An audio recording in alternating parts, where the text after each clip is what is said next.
Deshmukh sir, आपल्या validity सेशनला same link ठेवायची का आपल्याला, का वेगळी करायची?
सर नमस्कार. बसके सर नमस्कार. सर नमस्कार. नमस्कार.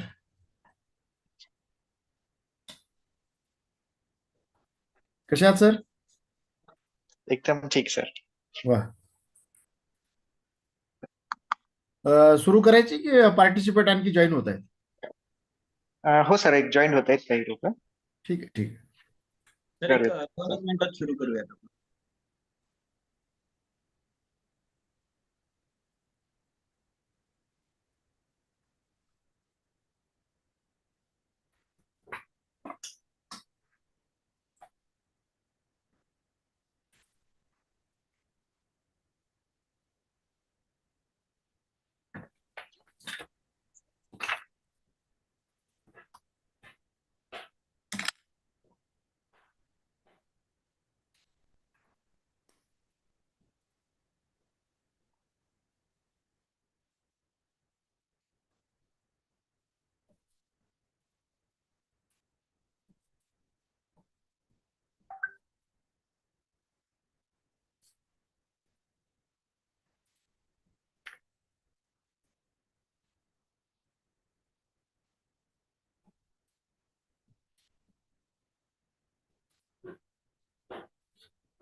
Sir, shall we start now? Yes, sir.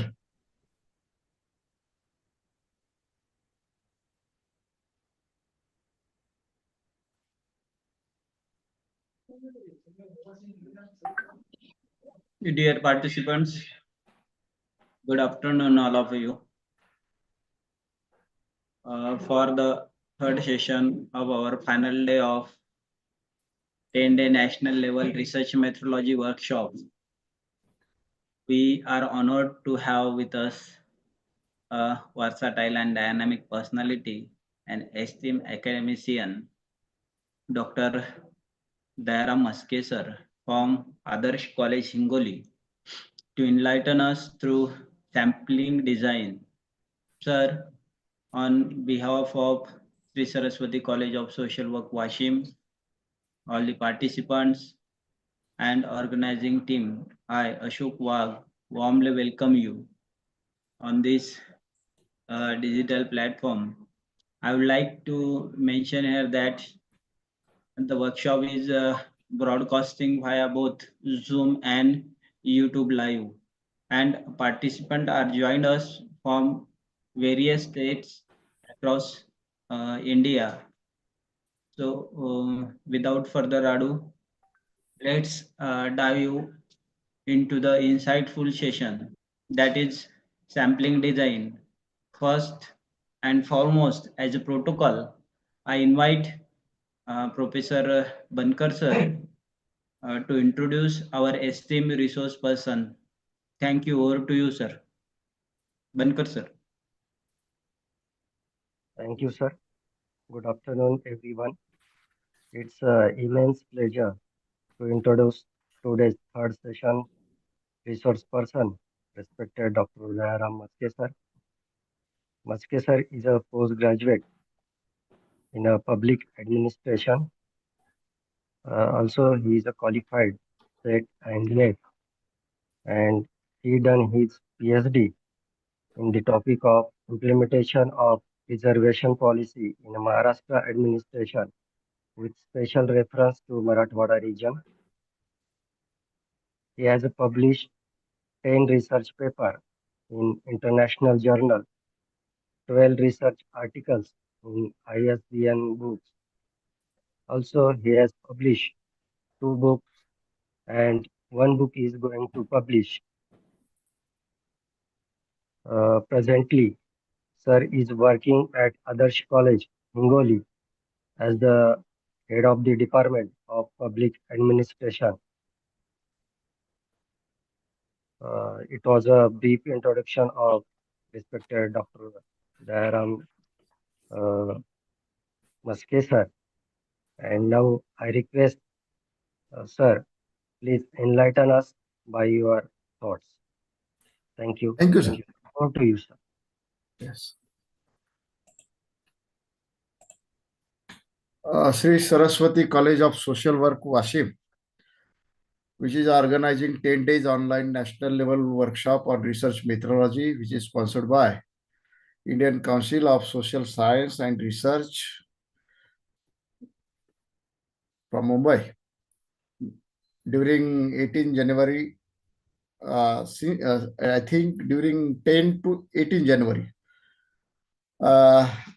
Firstly, I thank you to Professor Dr. Atul Raut sir, who is inviting to me for this great an opportunity.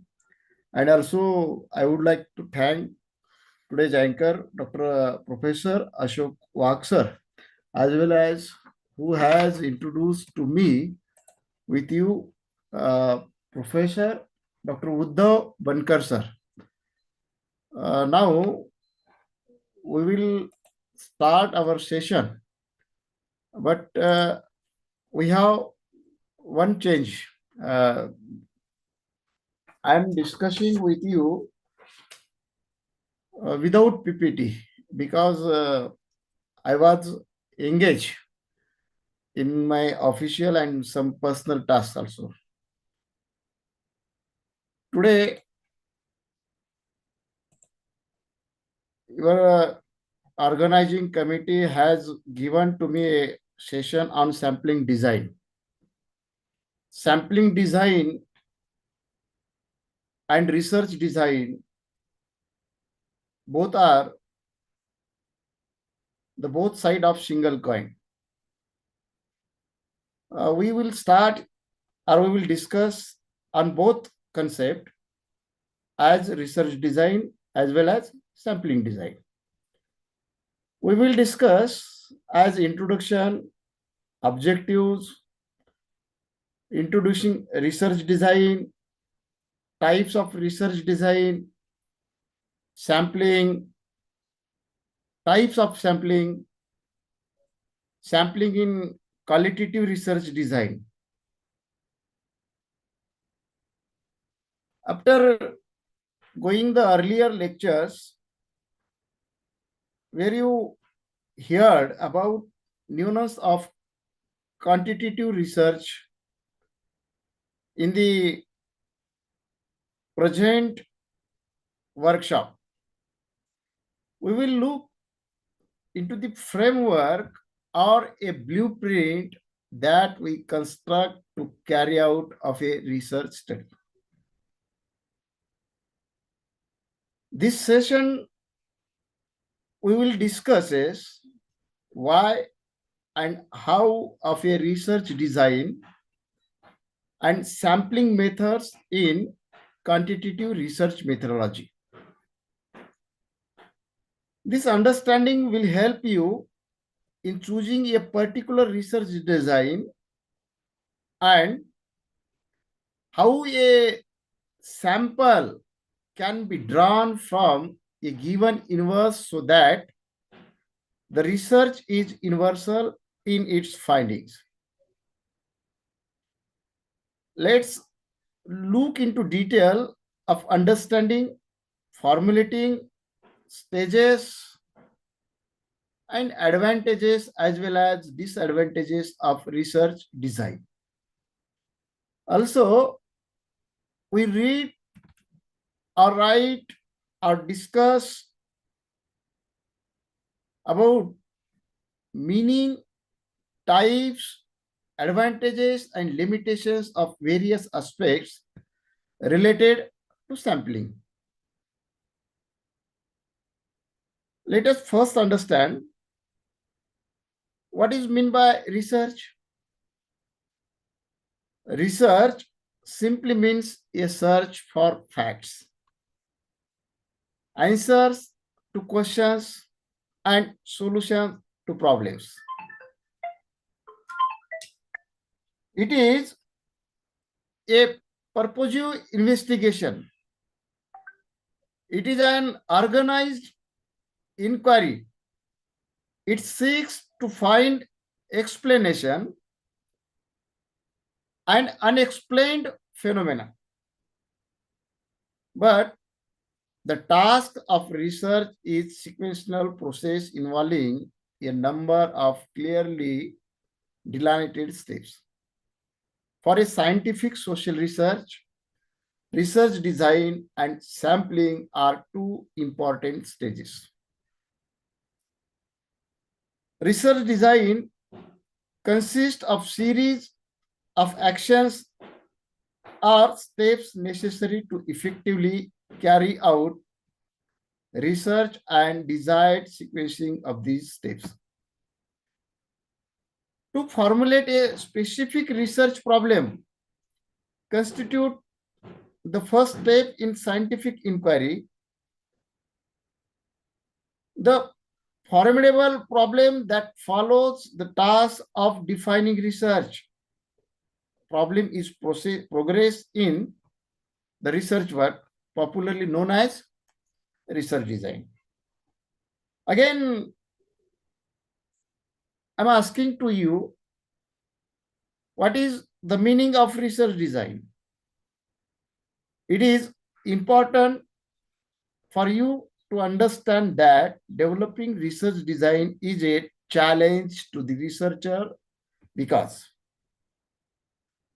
the success of her or his research work is depend on the research design. Any research is valid when it conclusions are true or verifiable. It is reliable when the findings are repeatable. Reliability and validity of the research require the planning of inquiry. For example, the detailed strategy of how the research will be conducted, decisions regarding what, where, when, how much, by what means concerning an inquiry or a research study constitute a research design. The term design means drawing an outline or planning or arranging details. It is a process of making research related decisions before the situation arises. Research decision is a planning, a strategy of conducting research. It plans as to what is to be observed, what it is to be observed, how it is to be observed, when and where it is to be observed, why it is to be observed, how to record observation, how to analysis, interpret observation, and how to generalize. Research design is thus a detailed plan of how the goals of research will be achieved. A research design is the arrangement of conditions for collection and analysis of data in a manner that aims to combine relevance to research purpose with the economy in procedure. Friends, in short, a research design is a logical and systematic plan prepared for directing a research study.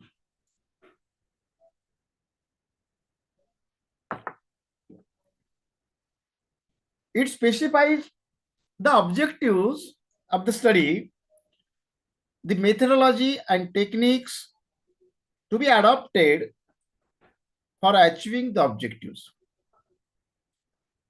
It constitutes the blueprint for the collection, measurement, and analysis of data, provides systematic plan of procedure for the researcher to follow. What is significance of research design? Now we will go point to point up to sampling design, and after all we will discuss in detail on sampling design, but it is base. What is significance of research design? It is a plan specifies objectives of the study and hypothesis to be tested. It is an outline that specifies the sources and types of information relevant to the research questions. It is a blueprint specifying the methods to be adopted for gathering and analyzing the data. It facilitates the smooth sailing of the various research operations, thereby making research as efficient as possible, yielding maximal information with minimal expenditure of effort, time, and money. It has great bearing on reliability of the results arrived, and as such constitutes the firm foundations of the entire edifice of research work. What will be advantages of design of research? The preparation of research plan for a study aids in establishing directions to the study and in knowing exactly what has to be done and how and when it has to be done at every stage. Let us look at some more advantages of designing a research in quantitative research. It enables to researcher to consider beforehand the various decisions to be made. The use of research design prevents a blind search and indiscriminate gathering of data and guides him or her to proceed in the desired direction. A research plan prescribes the boundaries of research activities and enables their researcher to channel the energies in the right work. With clear research objectives in view, the researcher can proceed systematically towards their achievement. A design also enables to researcher to anticipate potential problems of operationalization of concepts, data collection, measurements, and etc. Research can be conducted in a scientific way as precise guidelines are provided that reduces inaccuracies, wastage of time and money minimized, optimum reliability is achieved. Designing helps in giving useful conclusions and theories. Now, designing feminist research. Researchers categorize research by the kind of data it relies upon by the kind of analytical tools that are employed upon or by the method of data collection. This is generalized way of approaching a research. But feminists argue that this approach is guided by the method rather than research question. Discuss feminist approach to research design that initials being aware of ways of using different kinds of data, tools for analysis and methodologies of structured inquiry. Designing research meaning selecting cases, deciding how to measure or assess the concepts under study, choosing best methods for data collection and data analysis, mapping research plan that is doable, setting the plan to a reliable schedule. For feminist research, design is one of the more creative movements in the research process, one that requires characterizing one's own individual itself a course. Now, I hope you have got a lot of knowledge from this workshop according to types of research design. But in shortly, I should talk with you the types of research design.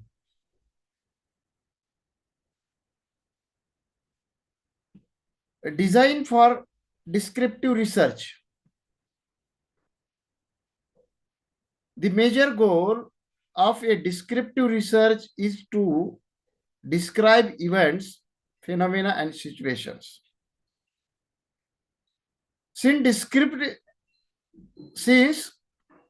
description is made on the basis of scientific observation,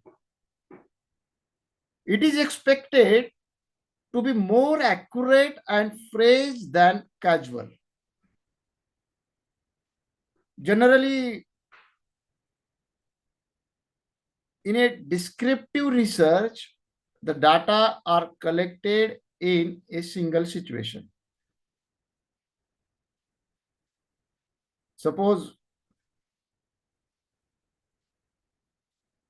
we are seeing here situation and time.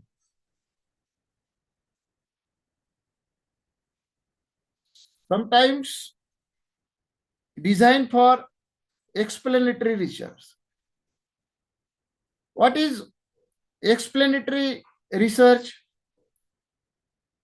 Explanatory or casual research is mainly concerned with the causes or why factors about some phenomena.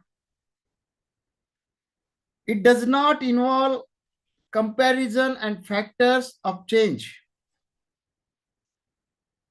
The research design in explanatory study focus on asserting that why aspect to correlationship. The study of voting behavior of people in parliamentary elections held in 2024 and August 2024 were explanatory studies which are explained how people so voted because of caste, language, and political ideology, image of candidates. Then design for exploratory research. Before this, I discussed explanatory research. Now I am discussing with you exploratory research. Exploratory studies are conducted for the purpose of formulating a problem for more precise investigations or for developing hypotheses. And exploratory studies may, however, have another functions. For example, encouraging the investigators' familiarity with the phenomena she or he wishes to study in subsequent, more structured investigations, or with the setting in which he plans to carry out such investigations.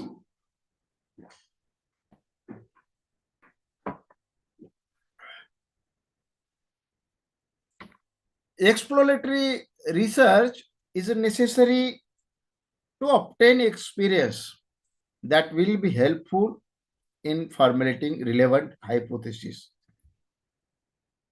For more definitive investigations, for a general area of problems about which little knowledge is available, and exploratory study is most appropriate. So, exploratory study is mostly carried when there is not sufficient information available about the issue to be studied. Or, in other words, the researcher has either no knowledge or limited knowledge. For example, study of effect of TV programs on youth. According to a baby is a researcher, not a child. Exploratory studies are conducted for the following purpose: as to satisfy researchers' curiosity and desires for better understanding, to test the feasibility of undertaking a more extensive study, to develop the methods to be employed in an subsequent study. And now another types like experimental design. Experiment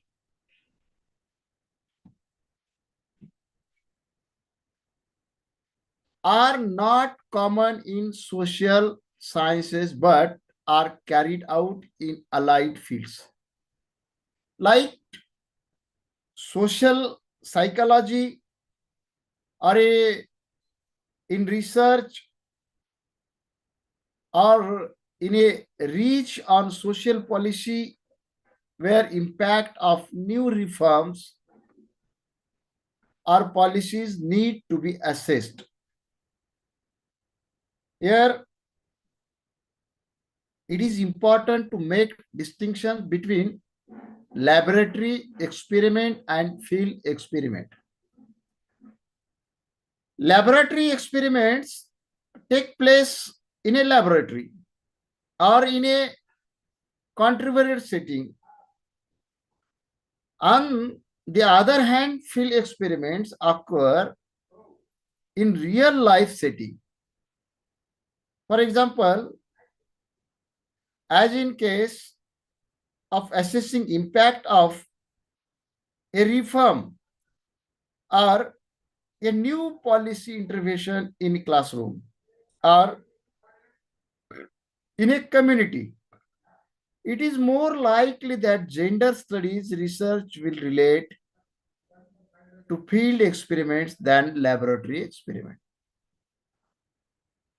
Experimental designs can be classified as among number one, classified experimental decision. These are also referred to as randomized experiments or randomized control trial. In this type of research design, two groups are formed. One control group and other is known as experimental or treatment group. This group is subjected to be the kind of treatment and that needs to be studied, whereas the control group is kept away from the treatment.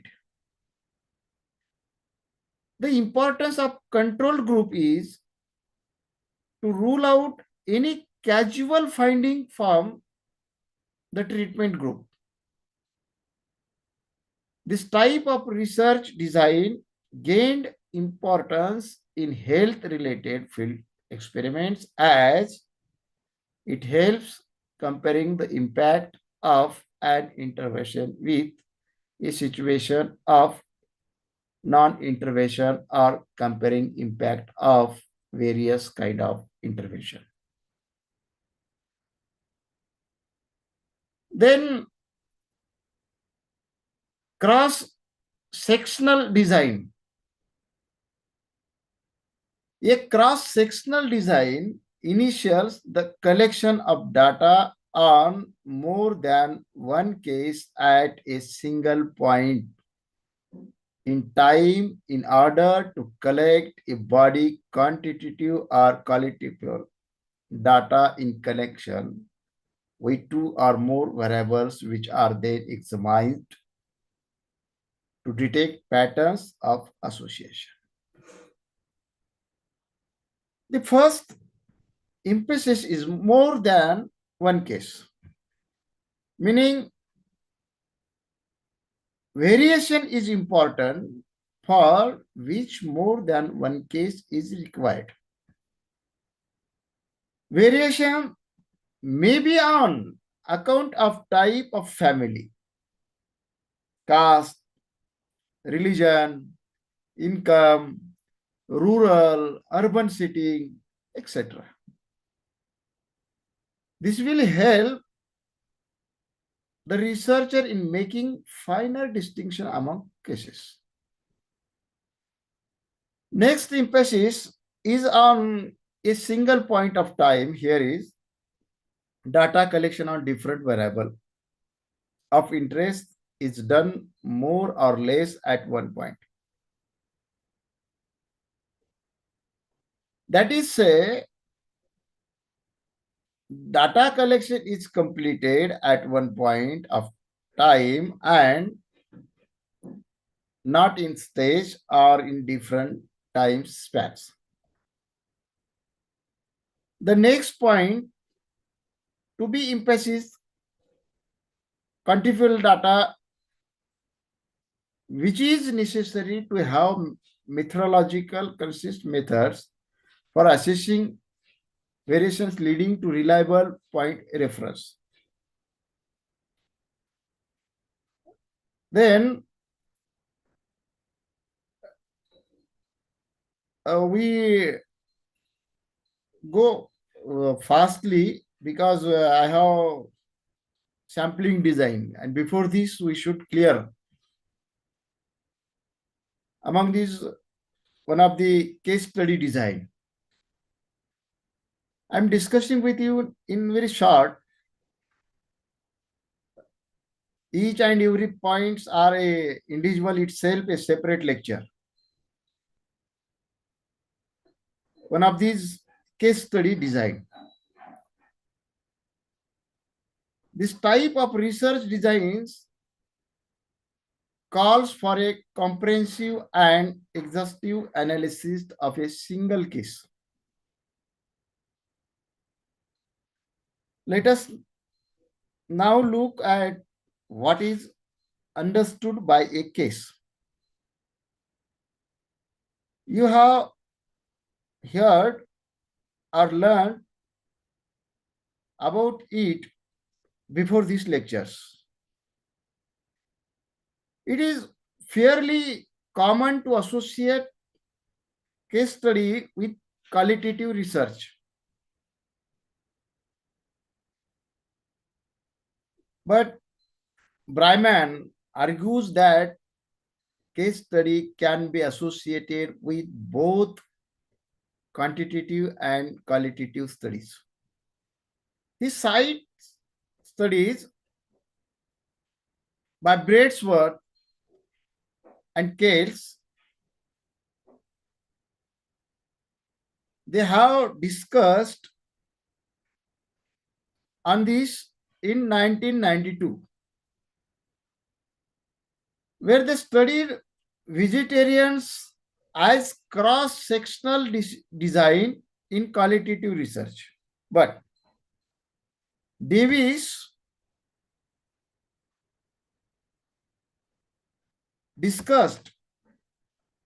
termed it a case study evidence on the ground that field work was undertaken at a single location.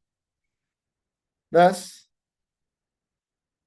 a case here in quantitative research is representative or typical case. It can be a revelatory case. The researcher gets opportunity to study a phenomenon that was not accessible to earlier researchers. A very important critique of that research design is that finding of a case study cannot be generalized. And again, next point is we have comparative design. Here, two or more constituting or diversified cases are situated using more or less identical methods. It is understood that social phenomena can be better studied when observed and compared in relation to two or more significantly distinct cases or situations. This design is generally employed while studying cross-cultural or cross-national research studies. And now, directly we are going to today's topics. Before this, all these words are background or base of this concept or session. And now I start sampling. Now we will discuss another important and useful process of an quantitative research study. It is called sampling. Sampling is not a typical of research only. In a way, we also practice it in our day-to-day. We use crude versions of sampling. Housewives, for example, judge few grains of boiled rice to see if it is ready to be served understandably. In Marathi, in word, शीतावरून भाताची परीक्षा केवल single rice test किया तो भी पूरे rice का test पता होता है. सो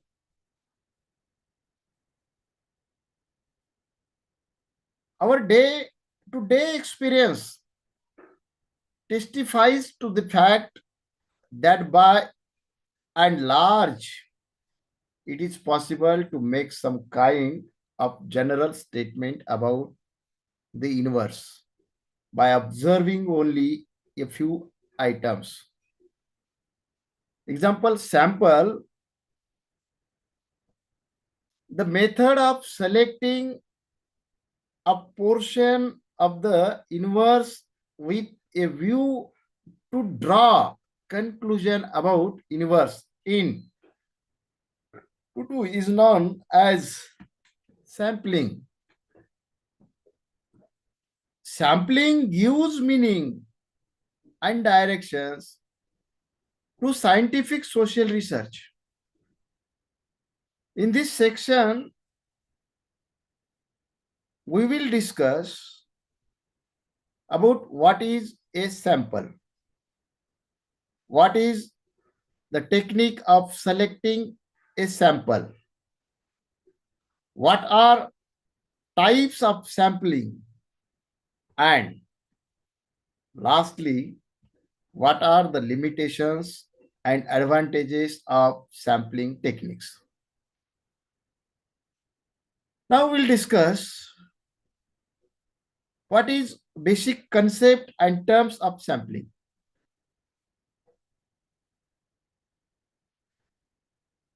We will discuss here concept and terms that are important to understand before you proceed to hear about the process of sampling. Suppose population. The universe of the units from which the sample is to be selected. Sample, the segment of population that is selected for investigation. It is a subset of the population. The method of selection may be based on a probability or non-probability approach. Sampling frame, the listening of all units in the population from which the sample will be selected. What is representative sample? A sample that reflects the population accurately so that it's a microscopes of the population. Sampling bias means a distortion in the representative of the sample that arises when some members of population stand little or non-chanceable or no chance of being selected inclusion in the sampling. Sampling error.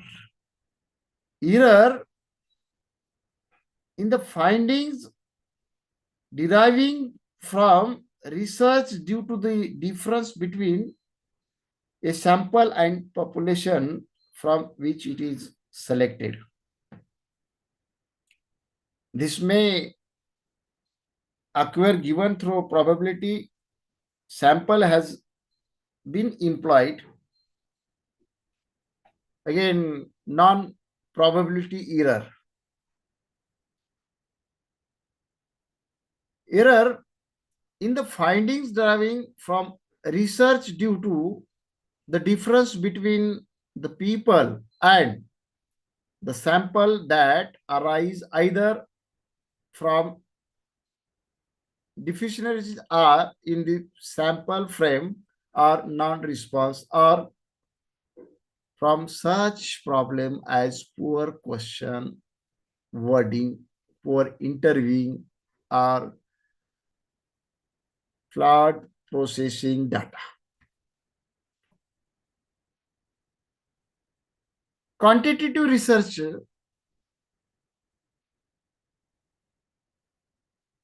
now we discuss 3 or 2 points of the quantitative research. One is non-response. A source of non-sampling error that is particularly likely to happen when individuals are being sampled. It occurs wherever some members of the sample refuse to cooperate, cannot be contacted, or for some reason cannot supply the required data. For example, because of mental incapacity. The second is census. The enumeration of entire population. Thus,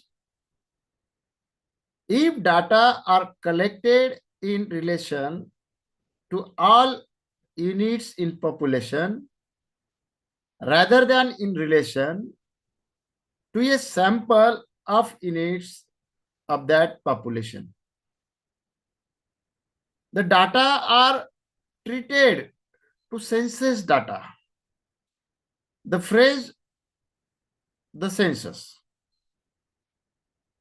typically refers to complete enumeration of all members of the population of nation state, that is a national census. This form of enumeration occurs once every 10 years in India.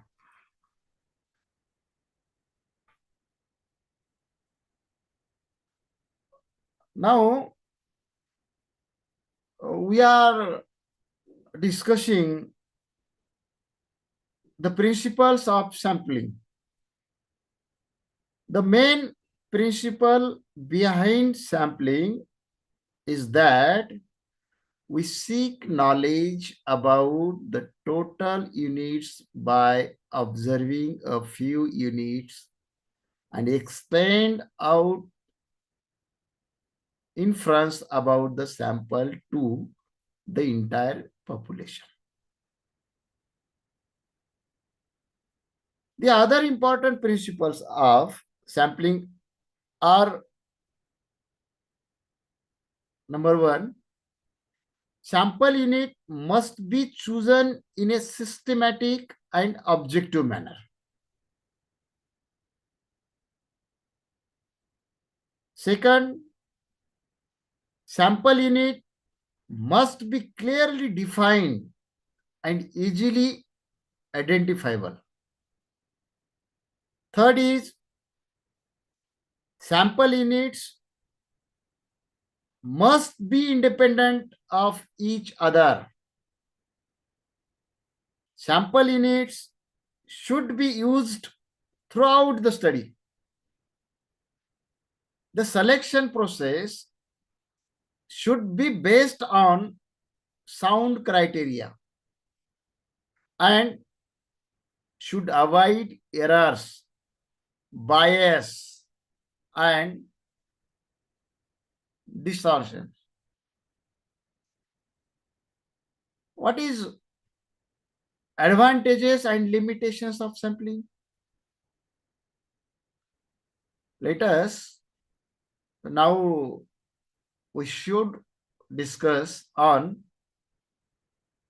advantages of using a sample in quantitative research and how sample proves to be limitation in survey research. Advantage of sampling methods. Number one, it saves money, efforts, and time of the researcher.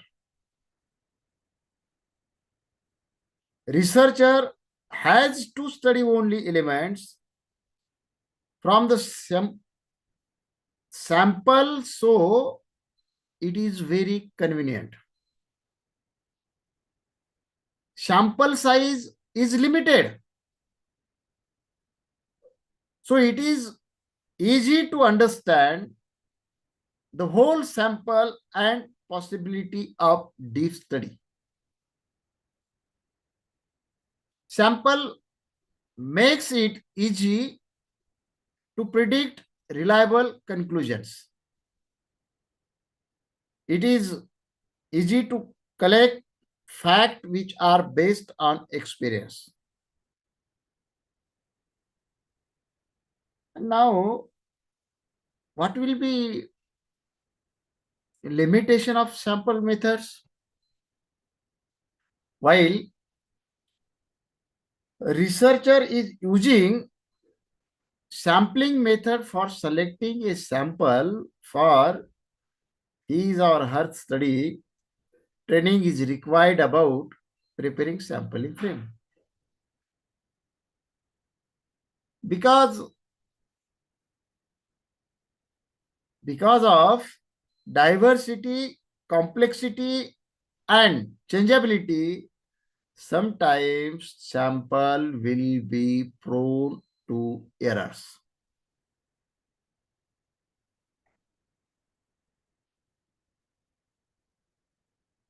So let us now assess two samples.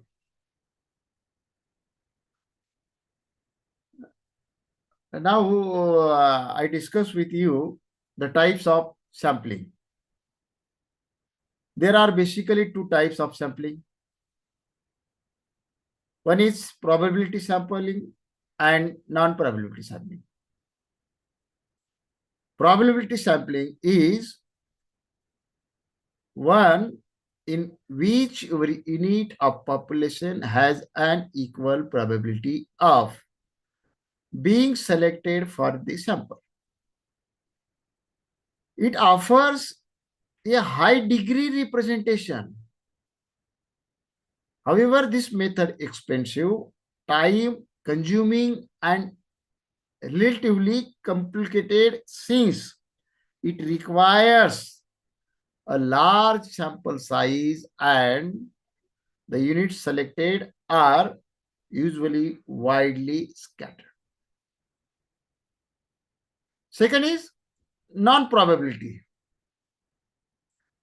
Non-probability sampling makes no claim for representativeness. Every unit does not get changed to be being selected. It is the researcher who decides in accordance with the objective of the study that which sample should be chosen.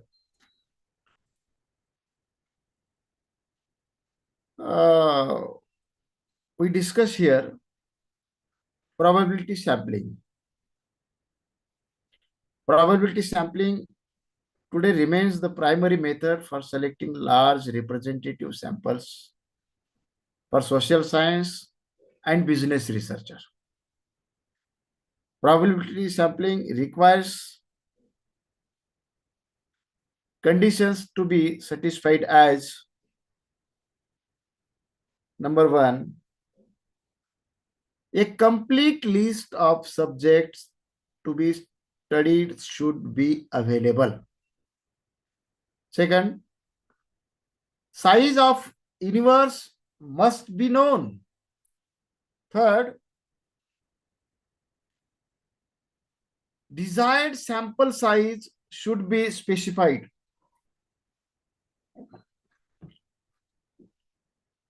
Each element should have an equal chance to being selected. Characteristics of probability sampling, now we'll discuss on that, like prediction, reliability, accuracy, sample size. We will discuss on these 4 characteristics of the probability sampling, like number 1, prediction. Statistical determination of possibility of inclusion of unit in sample from the inverse is the important characteristics of probability sampling. Suppose there are 500 total respondents in the inverse. We are selecting sample of 50 units from it. Then the possibility of inclusion of each unit in the sample of our sample is 10%. Reliability means level of reliability depends upon real value of inverse and sample value. If deviation between the two is more, then possibility of tentative conclusion being wrong will also increase. If the sample size is more than, the deviation will be less. Another is accuracy. It is possible to determine accuracy by statistical method. We can use mean, mode, and median to reduce errors. Sample size. In probability sampling, we can predict the possibility of inclusion of units in the sample. So sample in this method is a representative. Advantages of probability sampling. It is a scientific method. Possibility of statistical determination of inclusion of units in sample from the inverse. Conclusion are more objective. Researcher can avoid biased views. It saves time and money. It increases accuracy of data. It is easy to supervise few interviews the sample. In quantitative research, limitation of probability sampling. Researchers should know the characteristics of the whole inverse. Whenever a researcher is using this method for selecting the sample, then researchers should know the techniques of selecting the sample very well. It is difficult to collect the data using probability sampling as it requires more effort, money, and time. Now, we shall discuss some major forms of probability sampling. The different types of probability sample as number 1, simple random sample. Second, stratified sample. Third, cluster sample. Fourth, multi-stage sample.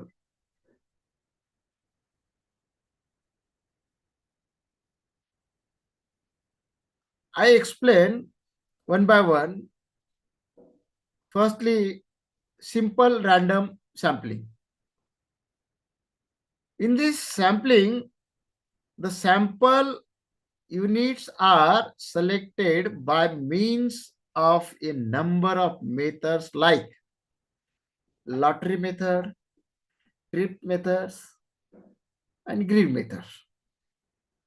What is lottery method? This method involves three groups or three stages. First step is constructing the sampling frame. For example, list of unit of the target population. Example, student list, the electoral roll in alphabetical order and number accordingly. Second step is writing numbers listed in sample frame or small pieces of paper and placing these papers in some jar. Third step is mixing all papers in jar and taking out one piece of paper from the jar. This process is continued until the required number of respondents is reached. Tippett's table method. Tippett's table method has prepared a table of random number. These numbers are available in various forms, size, and numbers combination in the appendix of the text on statics. For example, 200 teachers employed by 7 English medium pre-primary school in city apply for attending a 2-day seminar. The sponsor, however, only have money to pay for 30 participants. The seminar director therefore assign each applicant of a number from 001 to 200. Using a table of random numbers that he found in a statistics books, he select 30 numbers within the range to 001 to 200. The director decided that Haas method was easier than picking numbers from the urn. And now last, grid method. While collecting a sample from inverse spread over a large geographical area, grid method is commonly used. For example, for studying political opinions of voters in any state, number of voters will surely be used. In this case, voters in the entire state are our inverse. To collect sample from the inverse, map of the state is taken and squares are drawn on that map. These squares amongst them by lottery method. Voters in that area which are selected by above mentioned or before this discussions method, lottery method are included in the sample. In this manner, sample can be selected from universe spread over a large geographical area. What will be advantage of some simple random sampling? The advantage of simple random sampling are as number one, all elements have equal chance to be included. Second, it is the simplest of all sampling method and easiest to conduct. This method can be used in conjunction with other methods in probability sampling. Researcher does not need to know the true composition of the population beforehand. For example, he requires minimum knowledge of population in advance. Second last, advantage of simple random sampling, degree of sampling error is low. Most statistical textbooks have easy to use tables for drawing a random sampling. Disadvantages of simple random sampling: it does not make use to knowledge of population which researcher may have. It produces greater error in the results than do other sampling methods. It cannot be used if the researcher wants to break respondent into subgroups of strata for comparison purposes. Stratified sampling. This is the form of sampling in which the population is divided in a to number of strata of subgroups and sample is drawn from each stratum. These subsamples make up the final samples of the study.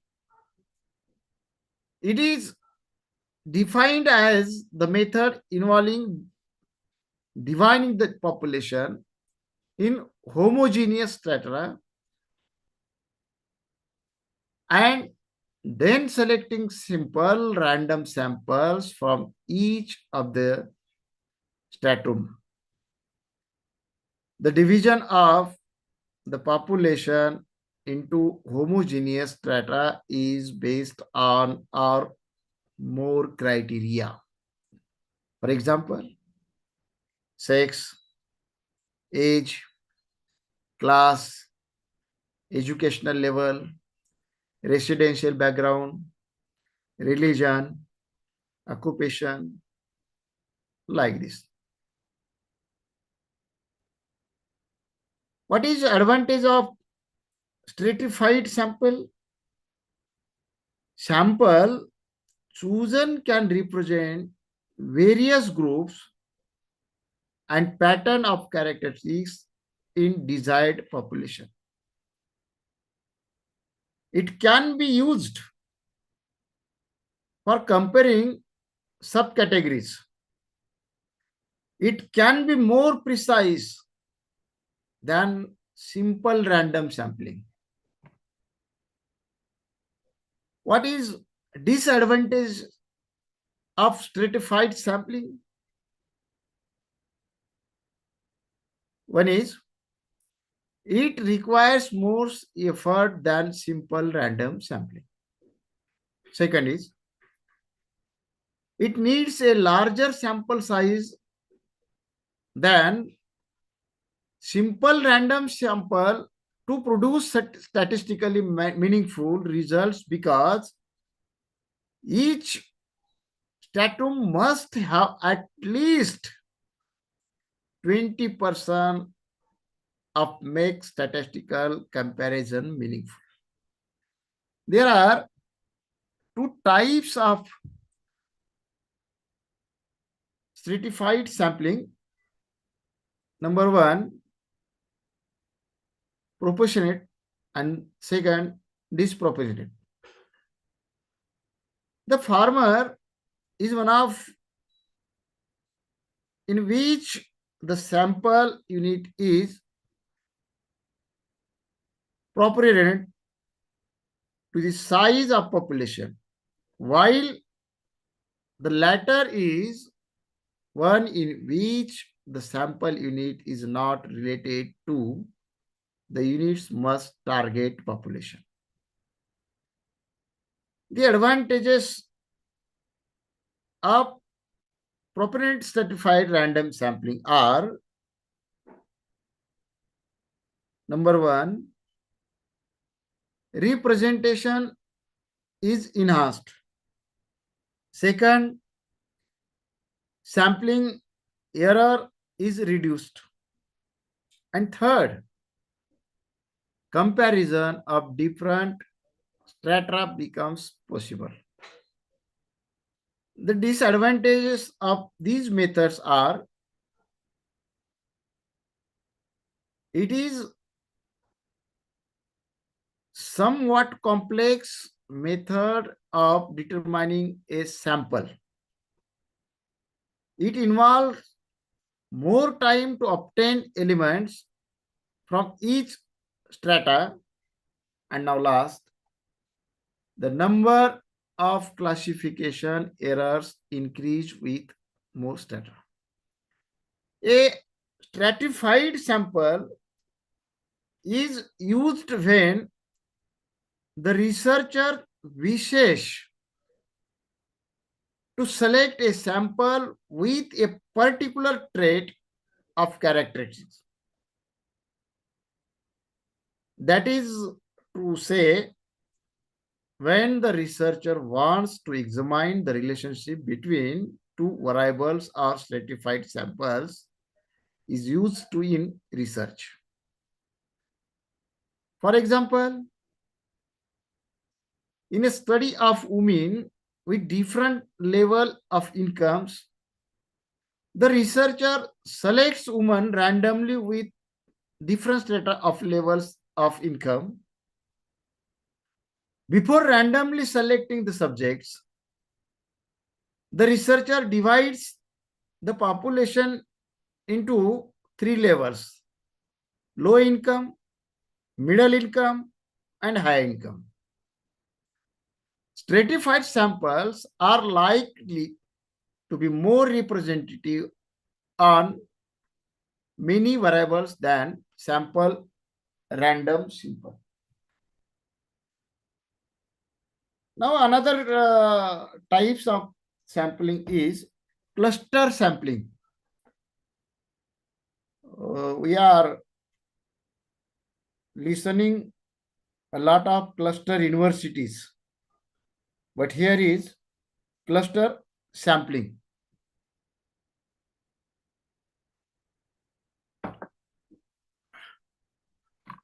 The usually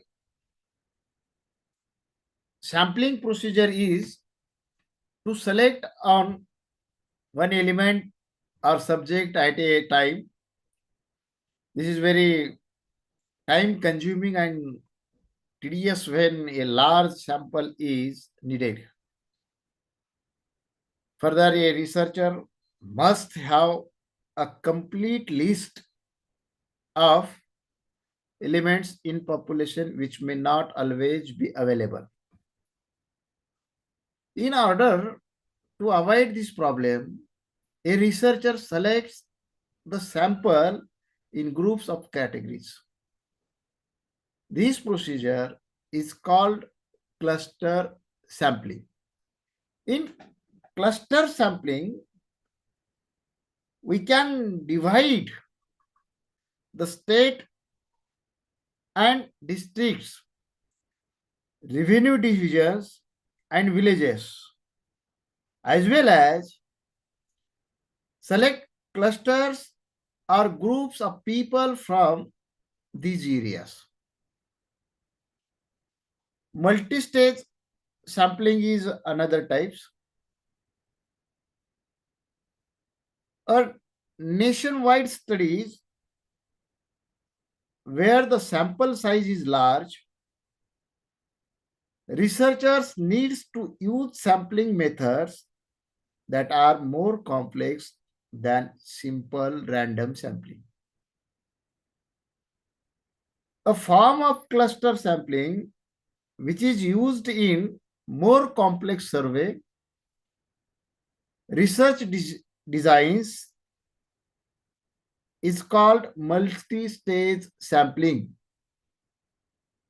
In this sampling procedure, individuals or households are selected, not groups.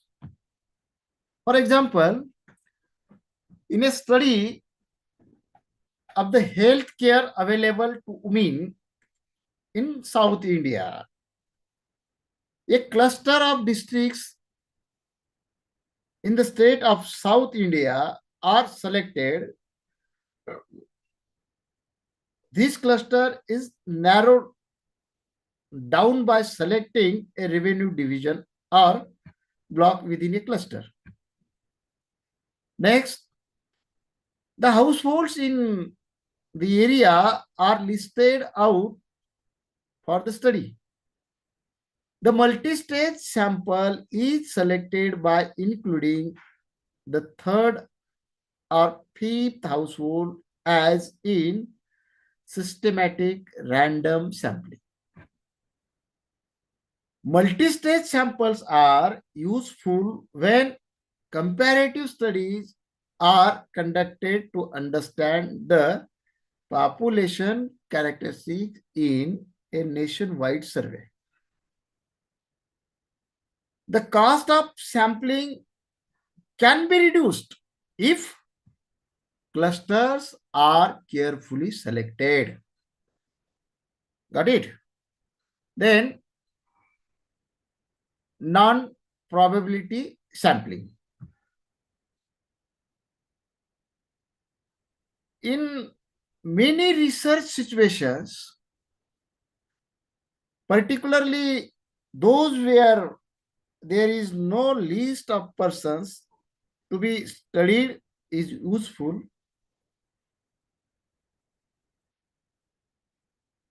Or no list of person to be studied is available. For example, wife bathing, migrant workers, alcoholic, etc.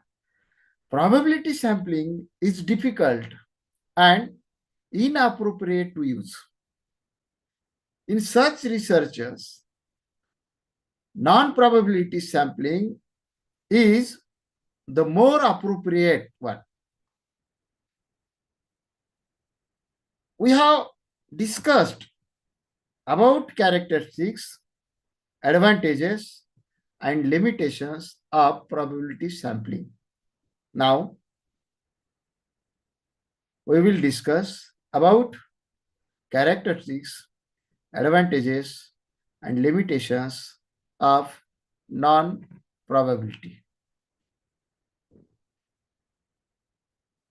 Not only non-probability, but also included non-probability sampling. Characteristics of non-probability sampling. I'm telling 6 characters of the non-probability sampling. Among these, one of the non-representative sample. In non-probability sampling, representation of sample is very less because sample size and units selected for the sample depend upon researchers' requirement. Second, biased views. While selecting a sample, researcher may take biased views which result into inaccurate subjective conclusion. Third is freedom of selection of sample. In this method, researcher enjoys freedom of selecting sample, so it in non-scientific. Sample size also is itself a characteristic of non-probability sampling. There is no statistical formula of calculating sample size through non-probability sampling. It is totally dependent on researcher wish. Fifth is level of errors and accuracy in conclusion. It is very difficult to determine the level of errors and accuracy in conclusion. Last characteristics of these non-probability samples: convenient and money-saving method. Comparatively, this method is convenient and money-saving for the researcher.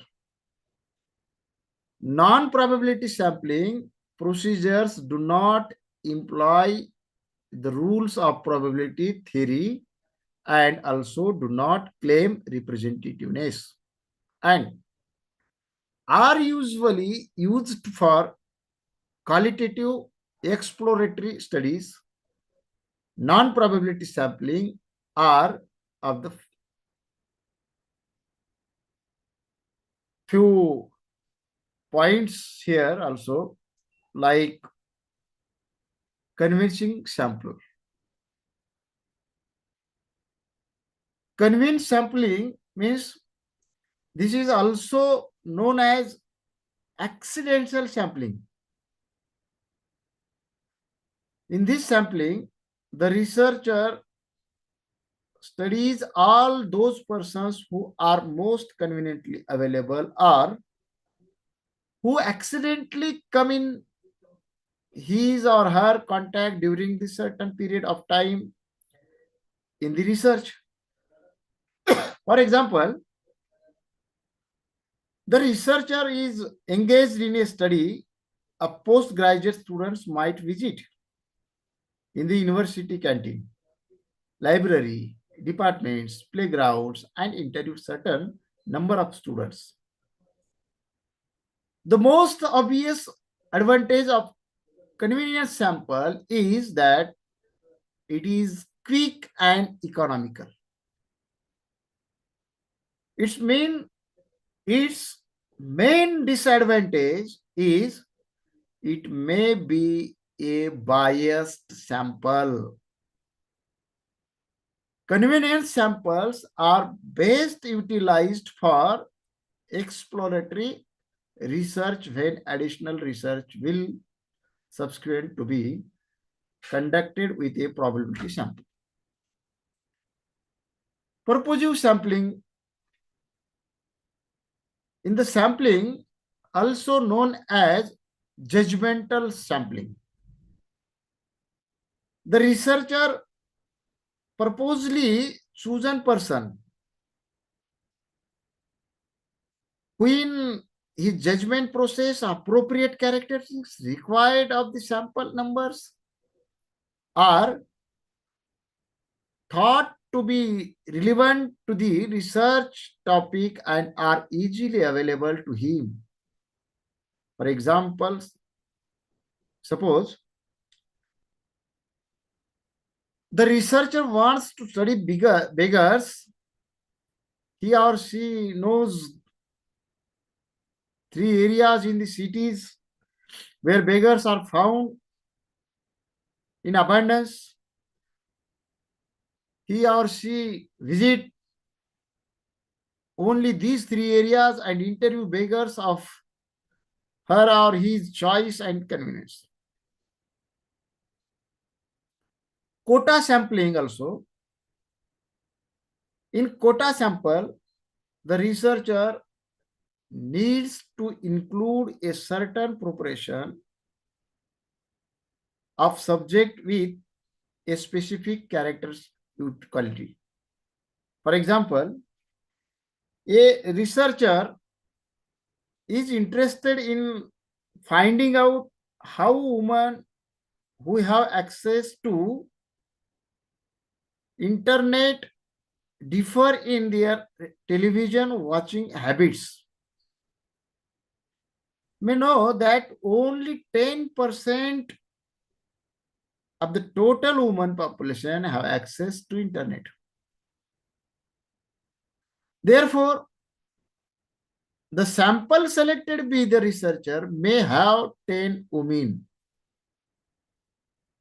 who have access to the internet for 100 women selected without access to internet, but watch TV regularly. Surveys to study the incidence of HIV, AIDS among women, uses of sample of pregnant women visiting prenatal clinics, as this is regarded as the best indicator of infection among the adult population. Now, snowball sampling. I have another 2 minutes only, and now I am concluding in last 5 minutes. Snowball sampling is used in surveys where these researchers do not have much more information about population. In snowball sampling, the researcher uses the first subject as the connecting link to select the rest of the subject. For example, in a study of women who had undergone successfully family planning operations, the researcher contacts a woman who meets this criteria and then identifies other such women from the first subject contact. Often these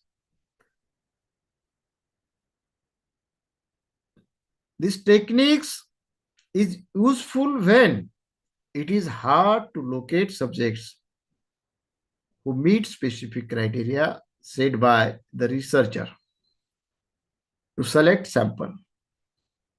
Snowball samples are frequently used in small studies which focus on specific conditions of women's lives, such as those with HIV, AIDS, widows, or women-headed households who may not be accessible to researchers and are difficult to find.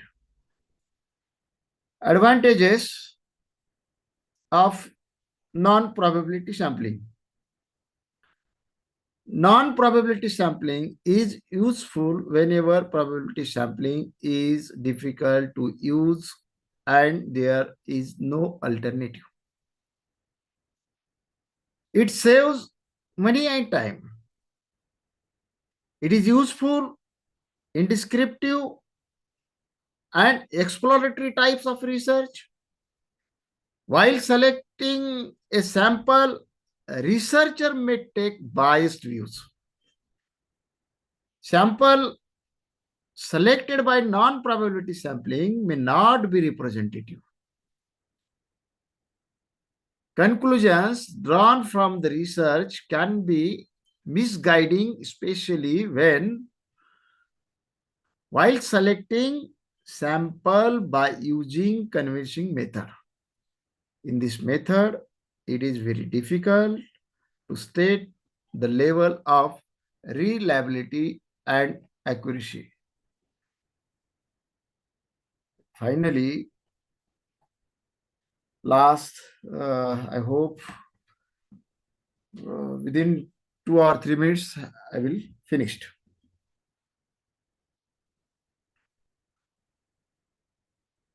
to type to meaning of sample. This is last point. In statistical research, a sample is a portion drawn from population, the study of which is intended to lead to statistical estimate of the attributes of whole population. The social science meaning of sample is often intended to be an approximation of the scientific statistical sample, that is, to get a representative sample.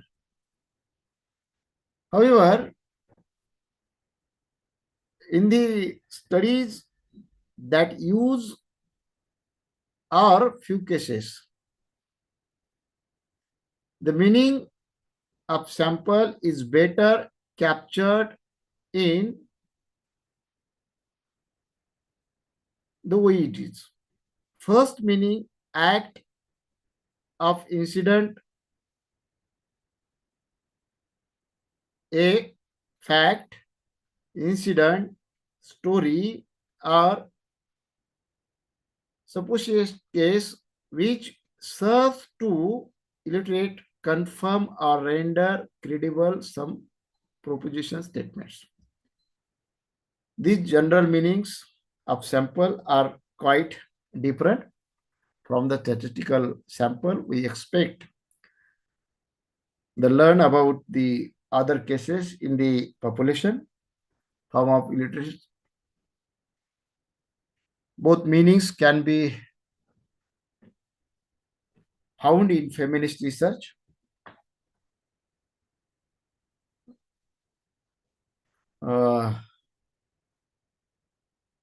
I hope you will get a positive sense or views, because sampling design is a too much larger chapter or larger point, which is not concluded in a single session. But due to lack of time, we should stop.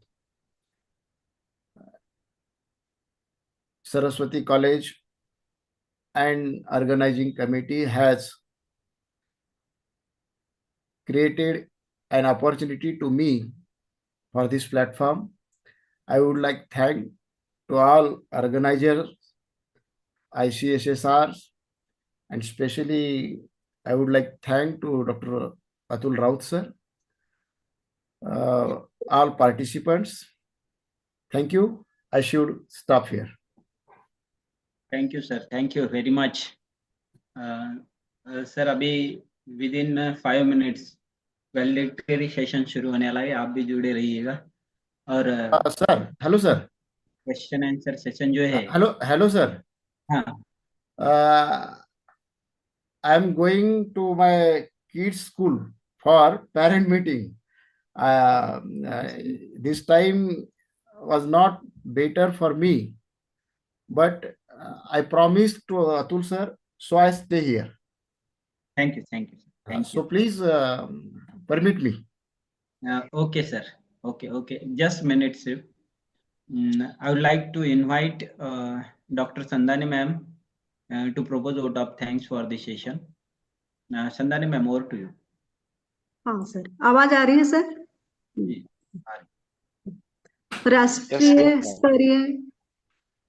राष्ट्रीय स्तरीय अनुसंधान प्रणाली कार्यशाला के अंतर्गत तीसरा session का विषय था रिसर्च डिजाइन और सैंपलिंग डिजाइन, जिसके बारे में आदरणीय डॉक्टर दयाराम मस्के सर ने बहुत ही महत्वपूर्ण जानकारियां प्रस्तुत किया। सर, आपने अपने अनुभव और ज्ञान के आधार पर अनुसंधान के बारे में जानकारियां प्रदान की। अनुसंधान जैसे गंभीर विषय को आपने अपने शब्दों के द्वारा सरल बनाया। जैसे आपने एक उदाहरण दिया था, चावल पका है या नहीं, तो एक महिला पूरे बर्तन को ना देखते हुए उसमें से एक दाना निकाल कर यह निर्धारित करती है कि चावल बना है या पक गया है या नहीं, जैसे सैंपलिंग मेथड। उसके अलावा क्लस्टर सैंपलिंग, सैंपल साइज और स्नोबॉल सैंपलिंग इत्यादि अनेक विषयों के बारे में आपने जानकारियां प्रदान किया। सर, आपका सरस्वती समाज कार्य महाविद्यालय महाराष्ट्र वासिम की ओर से तहे दिल से आपका धन्यवाद करती हूँ। इसके बाद हमसे जुड़े हुए प्रतिभागी विद्यार्थी और प्राध्यापक, इन सबका मैं सरस्वती समाज कार्य महाविद्यालय वासिम महाराष्ट्र की ओर से तहे दिल से धन्यवाद करती हूँ। और मैं विद्यार्थियों के लिए कुछ शब्द कहना चाहूंगी। धीरे ही सही लेकिन हमेशा चलते रहना चाहिए, क्योंकि एक समय के बाद ठहरा हुआ पानी भी सड़ने लगता है। और मैं यह कहना चाहूंगी कि आज 10 दिनों तक जो आपने जानकारियां हासिल किया है उसको आप अपने जीवन में और अपने कार्य क्षेत्र में अवश्य ही उपयोग करेंगे, ऐसा मैं आशा व्यक्त करती हूँ। इसके साथ ही हमारे साथ जुड़े हुए टेक्नीशियन टीम को तहे दिल से धन्यवाद करती हूँ, जिन्होंने हमें बिना रुकावट के व्याख्यान सुनने के लिए 10 दिनों तक अविरत सुविधा उपलब्ध कर दिया। इसके साथ ही हमारे आयोजक टीम का भी तहे दिल से धन्यवाद करती हूँ। इसके साथ हमारे सरस्वती समाज कार्य महाविद्यालय के प्रिंसिपल एस.एन. सिंधे सर और उप प्रिंसिपल अरविंद बोरपी सर, आपका भी मैं तहे दिल से धन्यवाद करती हूँ, जिन्होंने मुझे सुनहरा मौका प्रदान किया। अंत में अपने शब्दों को विराम देते हुए अगले प्रस्तुतिकरण के लिए श्री अशोक कुमार वाघ सर को मैं हैंड ओवर करती हूँ। बहुत बहुत धन्यवाद। Respected Vak sir, may I left? Yes, sir. Thank you. Sure. Thank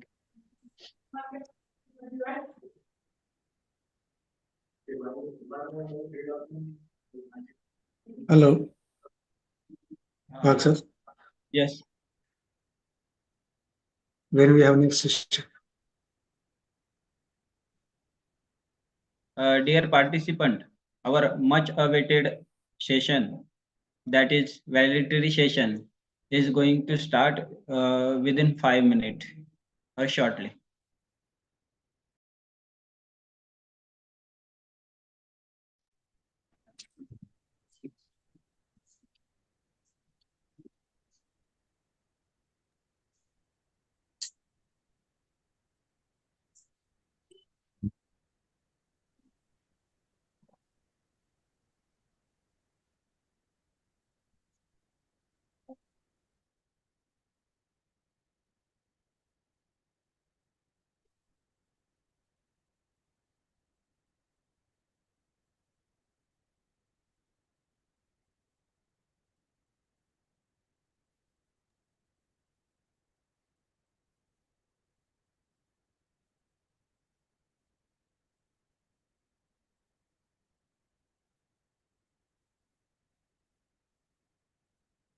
Shinde sir, sir जर जॉईन झाले तर मला कळवसाल फक्त.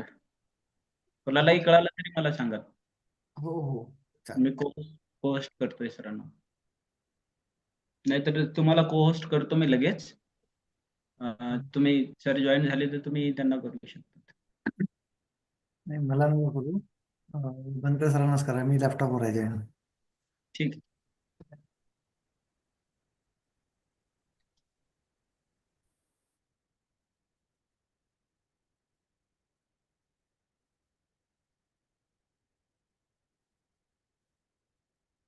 गोरे सर, तुम्ही पण को होस्ट आहात.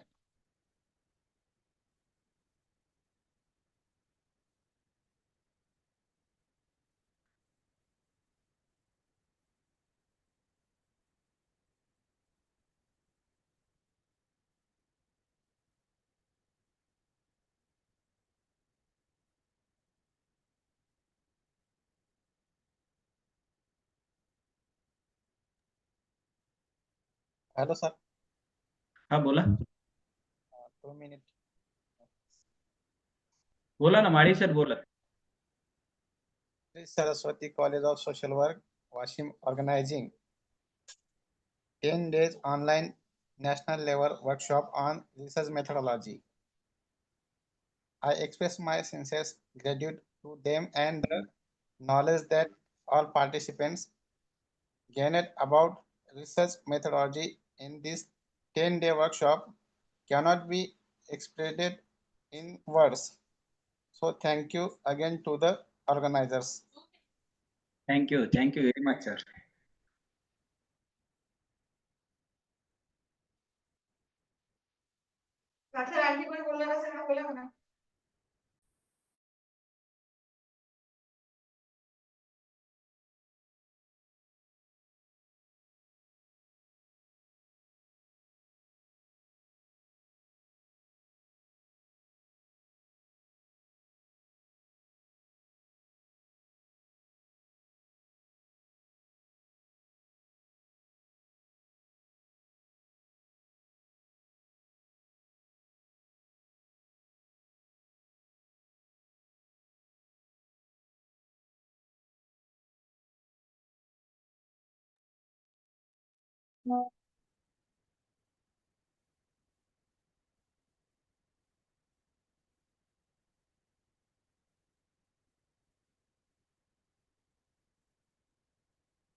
गौरव पी सर विके सरांना कॉल करता का एक.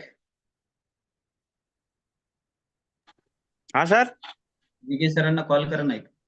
बरं 1 मिनिट करतो लगेच. आणि सिद्धेगौडा सर. त्यांच्याशी झालं माझं बोलणं 2-3 मिनिटात जॉईन होतो मग. Okay thank you.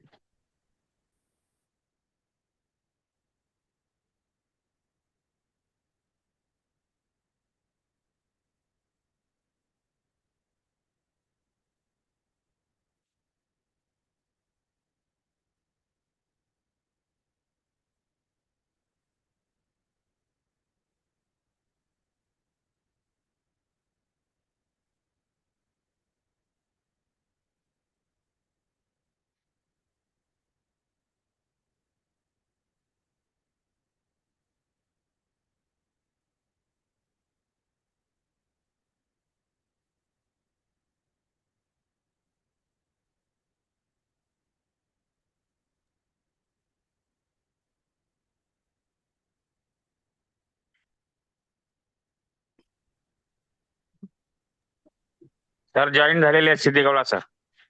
Yes.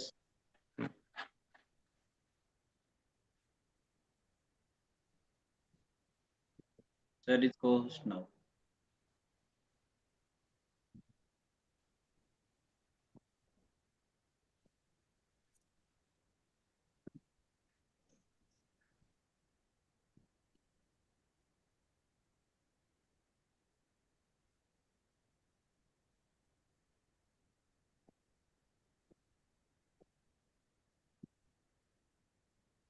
Sir very good afternoon.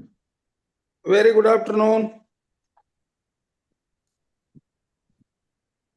Sir बहुत अच्छा लग रहा है आज आपको वर्चुअल प्लेटफॉर्म में देख रहे हैं मगर दूसरी बार मुलाकात हो रही है. बहुत ही अच्छा लग रहा है. Good. सर ये आपकी मार्गदर्शन की ही कृपा है कि ये सब हम कर सके और कर पाए. How many are there? Yes sir. How many joined? 77% on Zoom platform. Deegowda, sir. Okay. On the Zoom, there are 78, or there are another platform, sir, YouTube Live.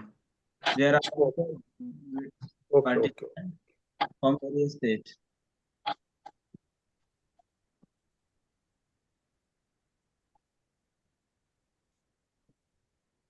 Deegowda, sir.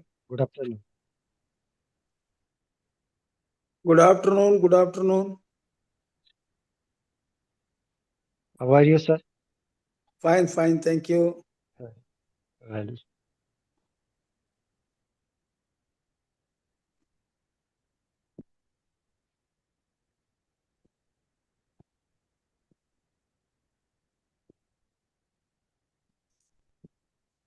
How is everybody? How is college?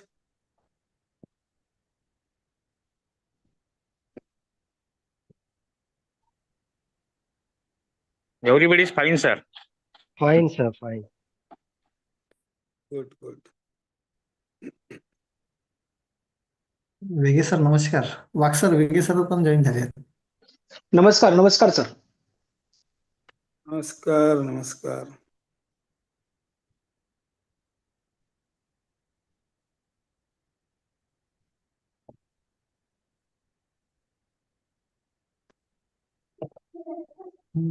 Doctor Wagh sir सुरू करूयात आपण. तर Pandey sir join होत आहेत within a minute. Doctor Banshidhar Pandey sir.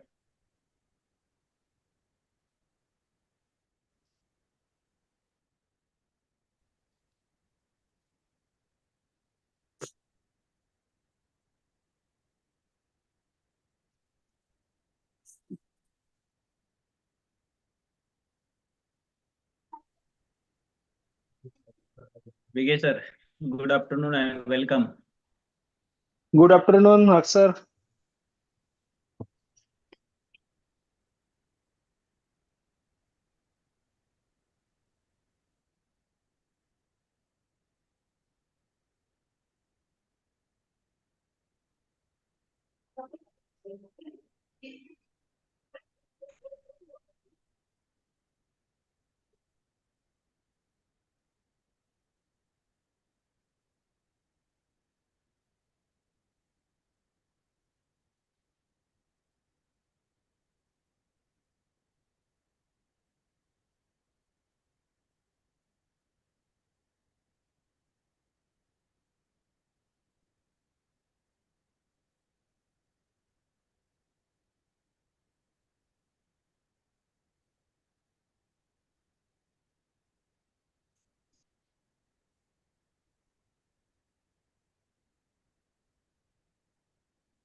चालू करा ना वाघ sir तोपर्यंत.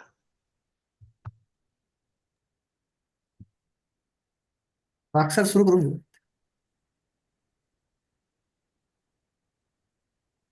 Okay sir.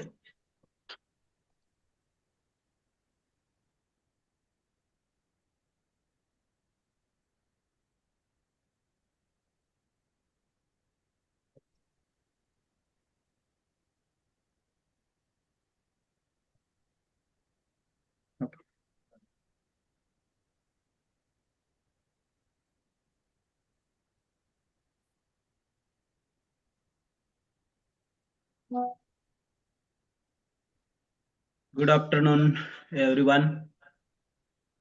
I extend a warm and heartfelt welcome to each of you to the valedictory session of the day, 10-day online national research methodology workshop organized by Sri Saraswati College of Social Work, Washim, and generously funded by the Indian Council of Social Science Research. All the participants joined here are from various states across the India, and the workshop is broadcasted on Zoom and YouTube Live, this virtual platform. Over the past 10 days, we have embarked on an extraordinary journey of learning, exchanging ideas, and building a deeper understanding of research methodology. Today, as we come to the culmination of this enriching experience, let us celebrate the achievements and insights gained during the program. We are honored to have a distinguished panel of dignitaries with us for this valedictory session. So let me begin by introducing our esteemed guest. It is my distinct honor to introduce chairperson of the session, an eminent personality whose contribution to academia, research, and administration have left an indelible mark. Colonel Professor Dr. Y.S. Siddegowda sir, Vice Chairman of the Karnataka State Higher Education Council, Bengaluru, and former Vice Chancellor of Tumkur University. Dr. Siddegowda sir is a distinguished academician with an illustrious career spanning over 38 years. I mean, near about 4 decades in the university system. His dedication to knowledge creation and dissemination is evident from his remarkable body of work, which includes the publication of over 160 research articles and 6 authoritative books. He has successfully guided 26 scholars to their PhD and completed 17 major research projects. And one thing, including one ongoing project with a budget of 6 crore. Beyond his academic endeavor, Dr. Siddegowda sir has attended and organized over 815 national and international conferences. His editorial expertise is reflected in his association with 11 reputed journals as an editor or member, further showcasing his commitment to advancing research and scholarship. On the administrative front, Sir has served in numerous key positions, including Vice Chancellor of Tumkur University, Registrar of 3 universities across 4 tenures, and Director of various significant initiatives like the Academy of Sanskrit Research, the University Industry Integration Center, and Director of Student Welfare. Sir, leadership as a colonel in the National Cadet Corps, that's NCC, and his honorary rank of colonel commandant underscore his exceptional service and dedication to nation building.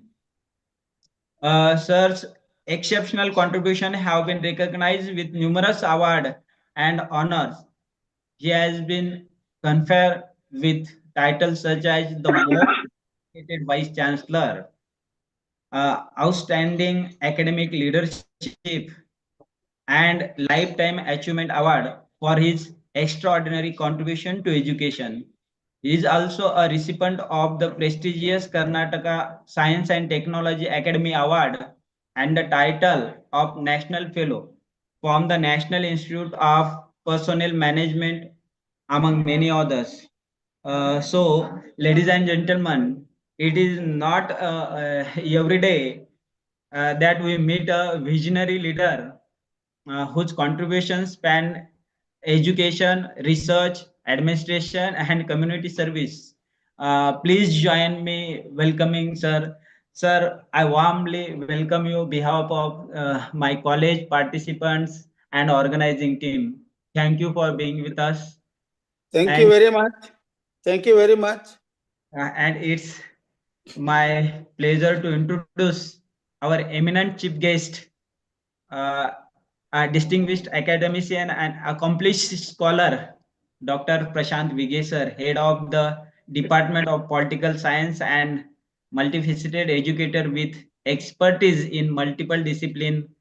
Currently, sir, serving in Bharati College, Amravati. Sir holds an impressive array of academic qualification, including PhD, MPhil, and MA in political science, as well as MA degrees in sociology and history, B.Ed and diplomas in human rights and journalism.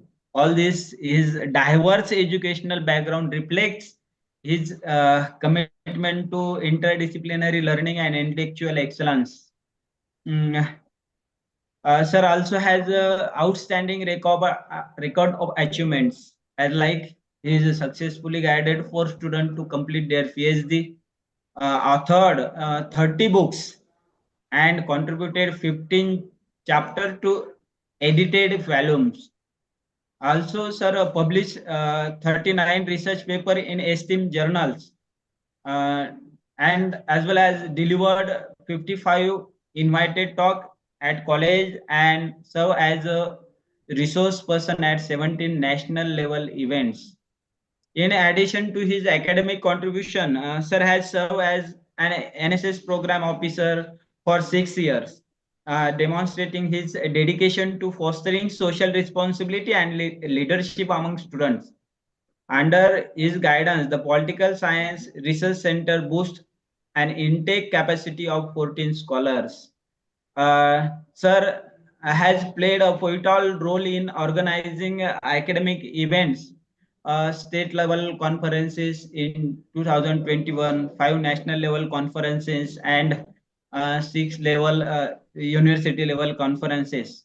Sirs, I have to mention here that his efforts have been recognized through 8 prestigious awards honoring his contribution to education and research. Also, I would like to invite all ladies and gentlemen present here to welcome Dr. Prashant Vighe sir. Sir, I warmly welcome you here, and Thank you. Thank you. thank you sir being with us. Sir, Pandey sir join झालेत? Bankar sir? No, okay. Thank you. Here are another chief guest with us, Dr. Sandeep Shinde sir, principal of our college and BOS member, Sant Gadge Baba, Amravati University, Amravati. Next one is Honorable Manoj Bhau Kothari, President, Sri Saraswati Pragat Vidya Prasarak Mandal, Washim. Another one is Dr. A.N. Bohrupi, Vice Principal of our college. And as well as we have with us Dr. U.S. Jamdade sir, Sri Saraswati College of Social Work, Washim. And here I extend my greeting to all the resource person, faculty members, research scholar, participants, and viewers joining us via Zoom and YouTube live. Now it's time to take us through the journey of last 10 days and provide a brief recap of this workshop. I invite Professor Jnaneshwar Gore to present the summary of last 10 days. Thank you. Over to you, Gore sir. Thank you, Vak sir. Good afternoon, all of you. Respected dignitaries for this valedictory session. Over the course of 10 days, the online National Research Methodology Workshop. This workshop brought together various experts, researchers, and academicians to explore the intricacies of research methodologies, techniques, and ethical considerations. A total number of 30 sessions were conducted in this workshop, which is facilitated by 16 distinguished resource persons who provide deep insight into the various aspects of research. I'm here for the getting brief summary of this 10 days online workshop. I'm going to introduce the topics which is conducted in this workshop, such as we started from formulation of research problem as well as hypothesis and its testing, research design, qualitative and quantitative research, academic writing, research proposal, validation of writing, meaning of survey method, research meaning and selection of topic, philosophy of social sciences, methods of data collection, sampling in research, measurement and scale techniques, writing article, social work research, research in tribal field, research and moral responsibilities, use of various tools in social research, use of SPSS as well as PSPP in research work, hands-on training on SPSS, understanding social research stages, concepts, variables, hypotheses, field research, sampling design, and lastly, publication process. This was the topic of the research workshop, which is taught by following distinguished resource person. I would like to announce the name of this resource person. That was Dr. Sunil Goyal sir, Dr. Vivek Siraskar sir, Dr. Siddhartha Gangali sir, Dr. Jagdish Jadhav sir, Dr. Dhananjay Talwankar sir, Dr. Shivputra Kumar sir, Dr. Mithilesh Kumar Tiwari sir, Dr. Keshav Walke sir, Dr. Amol Minchekar sir, Dr. B.T. Lavani sir, Dr. Bansidhar Pandey sir, Dr. Ravindra Pancholi sir, Dr. Ved Prakash Dongavkar sir, Dr. P.M. Shahapurkar sir, Dr. Vipit Shambarkar sir, and Dr. Dayaram Maske sir. Here I would like to mention some key highlights of the workshop, like firstly, comprehensive curriculum, that is, the workshop covered all critical aspects of research from problem formulation to publication. Secondly, expert insights, that is 60 resource person brought diverse perspective and experience to the session. Thirdly, hands-on training, that is practical session tools like SPSS as well as PSPP added immense value of the participants' learning experience. Fourthly, and lastly, ethical research, that is emphasis was placed on research ethics, plagiarism, and moral responsibilities, ensuring participants understood their role as a responsible researcher. Lastly, I will say that this workshop was an extraordinary learning experience for all participants. The active engagement of faculty, research scholar, postgraduate student, combined with the expertise of the research person, made initiative a resounding success. I thanks to organizing team to provide such an golden opportunity for me to express summary of this 10 days national online research workshop. Thank you very much. Wag sir, over to you. Thank you. Thank you. Thank you, Gore sir, for summarizing the workshop. Now, it is time to hear from our esteemed chief guest, whose presence has graced this session.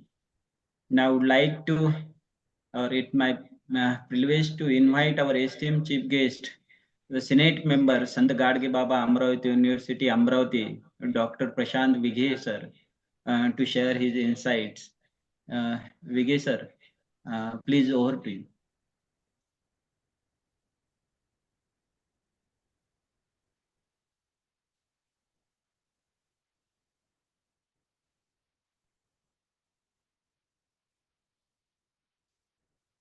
Vighe, sir, are you listening me? Or is there any problem?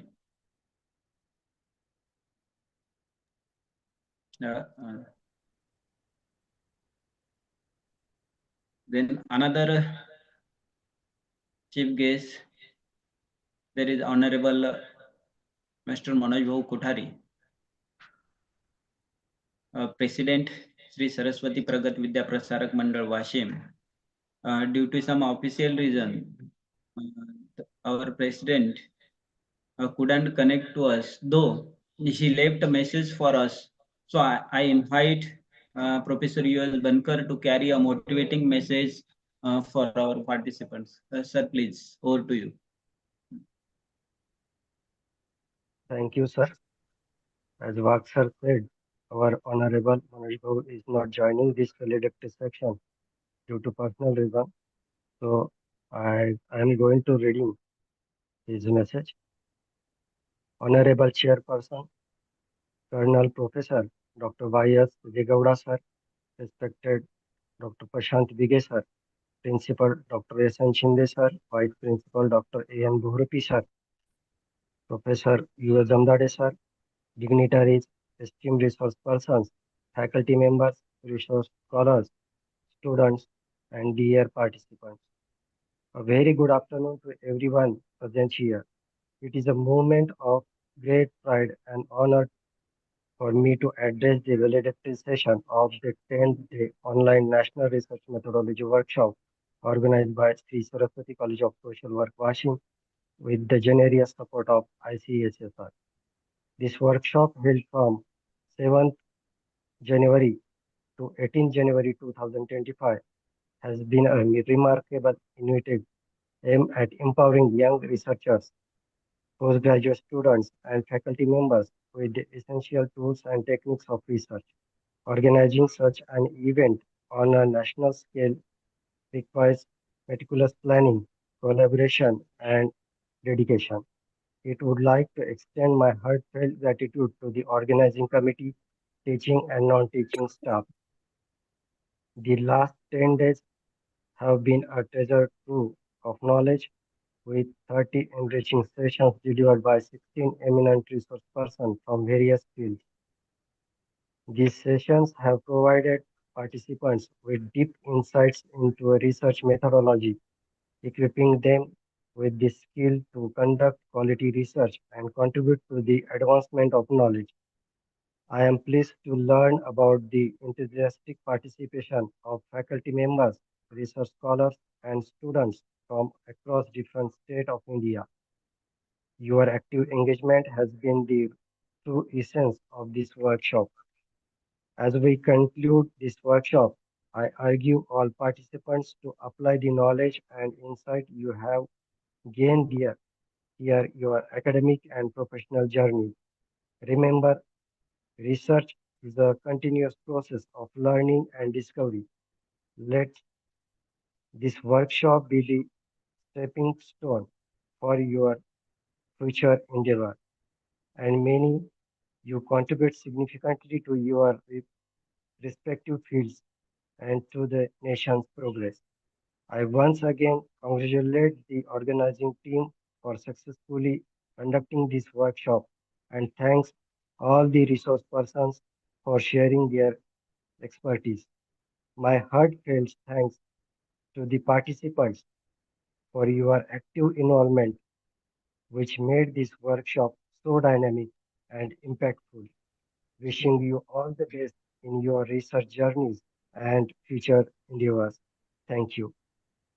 Thank you, Vaksar. This was the message of Honorable Manoj Bhau. Over to you, Vaksar. Thank you, sir. Thank you. And very thanks to our director for their kind words and encouragement to us. Now, I invite another our distinguished chief guest, principal of our college and BOS member, social work, Sant Gadge Baba Amravati University Amravati, Dr. Sandeep Shinde sir, to guide and express his insights. Sir, please enlighten us. Thank you sir. Over to you. संशोधन कार्यशाला के समापन के chairperson doctor YS. Siddegowda sir, former vice chancellor Tumkuru university Karnataka, doctor Prashant Vige sir, senate member Sant Gadge Baba Amravati university Amravati, मेरे सहकारी doctor A.N. Bahurupi sir, vice principal Shri Saraswati college of social work, doctor Manoj Bhau Kothari, president Shri Saraswati college of social work, professor U.S. Jamdade, Shri Saraswati college of social work, और सभी मेरे organiser team, माननीय अतिथि, आदरणीय शिक्षकगण, शोधकर्ताओं, मित्रों और प्रिय विद्यार्थियों, आज हम सभी इस संशोधन कार्यशाला के समापन सत्र में एकत्रित हुए हैं। यह कार्यशाला ज्ञान के आदान प्रदान, नए शोध दृष्टिकोणों की खोज और विचारों के आदान प्रदान का एक महत्वपूर्ण मंच रही है। इस कार्यक्रम के दौरान हमने विभिन्न अनुसंधान पद्धतियों, डेटा विश्लेषण, नवाचार और शोध की नैतिकता जैसे कई महत्वपूर्ण विषयों पर चर्चा की है। हमें विशेषज्ञों से मार्गदर्शन मिला और शोधकर्ताओं के नवीनतम प्रयोगों एवं निष्कर्ष को समझने का अवसर प्राप्त हुआ। शोध केवल तथ्यों की खोज तक सीमित नहीं होता, बल्कि यह नई संभावनाओं के द्वार खोलने, समाज की चुनौतियों का समाधान खोजने और भविष्य की दिशा तय करने का एक सशक्त माध्यम है। इस कार्यशाला ने हम सभी को शोध के प्रति एक नई दृष्टि और प्रेरणा प्रदान की है। मैं संगठकों, वक्ताओं, शोधार्थियों और सभी सहभागियों को उनके योगदान और उत्साह के लिए हार्दिक धन्यवाद देना चाहता हूँ। आपकी सहभागिता और समर्पण के इस कार्यशाला को सफल बनाया है। अब यह हमारा दायित्व है कि हम यहाँ सीखी गई बातों को आगे लेकर जाए, अपने शोध को अधिक सशक्त बनाएं और समाज के विकास में योगदान दें। इसी आशा और विश्वास के साथ मैं इस कार्यशाला के सफल समापन की घोषणा करता हूँ। Thank you walk sir. Thank you, sir. Thank you very much. Now, much awaited moment is here.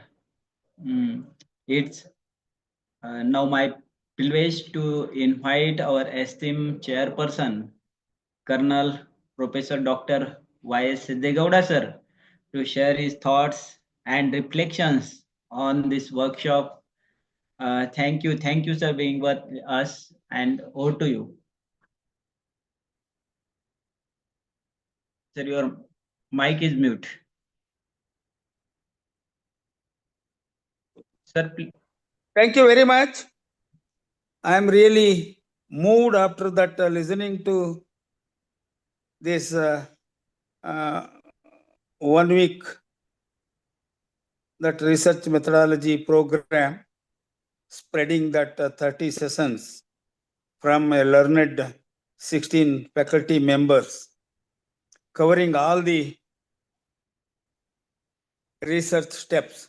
Some may call 7, some may call 5, some may call 9, some may call 11, like that. But all the steps which are to be covered at a generative level have been covered.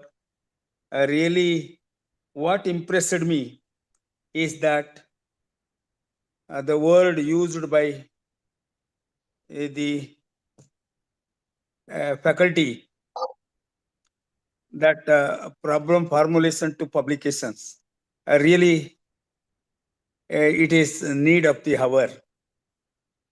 I know personally that Saraswati College of Social Work, right from the president, director, principal, and all dedicated faculty members, those who are really adoring to the word, the name, nomenclature, Saraswati, the real Saraswati, that touching that the knowledge has been doing by the team, rather I call it a team, to give that a quality education to the students. Otherwise, the 21st century, you all know that is expecting to develop a good, a thoughtful, well-rounded, and creative individuals. This college is doing very much, and you all know that how that the UGC, University Grant Commission, is emphasizing that bifurcating that the universities are based on that research and teaching, only teaching, and other that the degree awarded that the universities like giving emphasis to research, realizing unless that you invent, you can't that give justice to the 21st century, what that we are propagating, that innovation and excellence is the order of the day. 21st century being a knowledge century, he expects that a creative knowledge, analytical knowledge, and a full-fledged that the curative, preventive, rehabilitative, and developmental. In all the domains, the research is a must. Understanding that the basics, how to go about. They mentioned that the problem formulation is not a easy that a task. While selecting a topic for a research, it matters. How is that it is going to end? That as we all know, in most of the cases in India, that almost all the research are confined to that the library. So now that the emphasis is laid on taking it to the field, giving that the opportunity to the researcher to involve in direct that actions. Direct practice always helps in understanding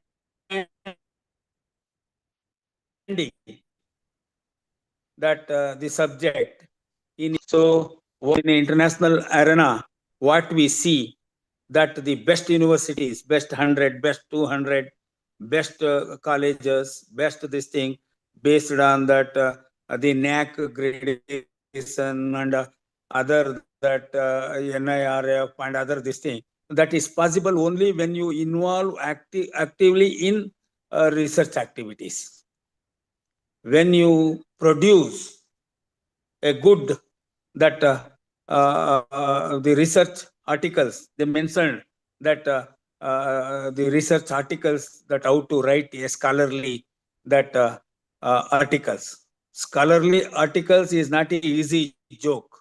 Right from that the introduction down to that the references, what format that you are following, unless that you involve in research actively, it is not possible. That is why in national education policy, that a special emphasis is made for two aspects. One is that the research, and another one is that the digital that fluency, digitalization and research innovations. These are the two important aspects under national education policy, giving emphasis to this. That is the reason why National Research Foundation has been protected,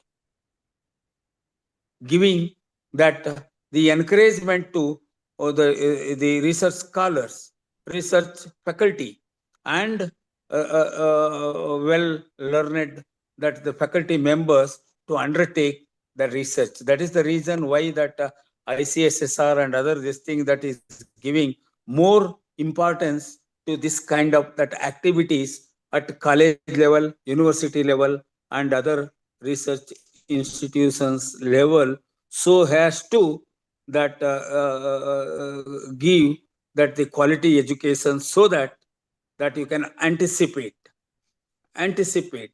and act accordingly, so that the problems which are going to encounter at individual level, family level, group level, community level, at the societal level, to tackle in a scientific way.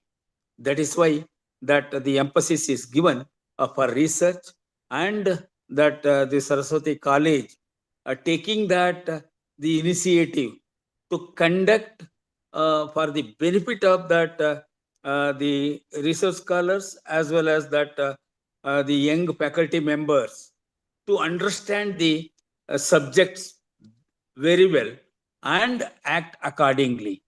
So it is easy once that you understand the subject, how to move about.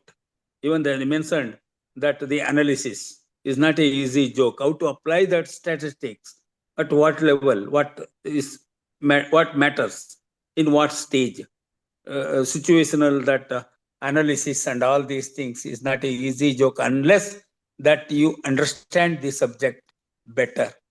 Hope that this kind of that serious that academic exercises will go that not that one time or two times, continuously, so as to upgrade your knowledge and envision that the interest that in doing that in undertaking the projects and guiding the students on various projects, how to go about and all these things, and bring that the accolades in the academic arena, so that the students who are going to that represent India,